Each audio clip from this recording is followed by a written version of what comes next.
Почитувани, во Охрид урбаната мафија гради каде ќе стигне и никој за тоа не одговара.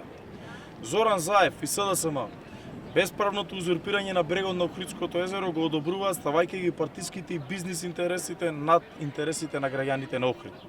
СДСМ и градоначалникот Константин Ѓоргиевски ја охрабруваат урбаната мафија во Охрид и покрај сериозната закана на градот да ја загуби титулата од УНЕСКО. Последните дивогради, наместо веднаш да бидат срушени од градоначалникот Ѓоргиевски општината, тие повеќе од една недела молчат со што ја потврдуваат преизборната коалиција за која сега само ги плаќаат фактурите.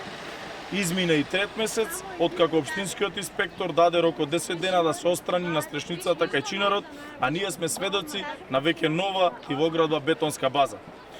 Го повикуваме градоначалникот Ѓоргиевски, доколку работи во интерес на граѓаните и сака на вистина да го заштити градот, уште еднаш да се срушат сите диви градби во Охрид. Ѓоргиевски, како што ја храбрува урбаната мафија, така надлежните институции да се охрабрат и да не надлегуваат на притисоците од страна на Заев и да не се плашат да го спроведат словото на законот. Дали без нималку срам Ѓоргиевски ќе се појави во Баку, каде треба да биде донесена одлуката за едниот статус на светското природно и културно наследство на Охрид. УНЕСКО најповеќе реагира за дивоградбите и бара нивно уривање, како хотелот во Лагадин, минарето, бетонската база и сите други градби кои имаат прекршување на законот за градење.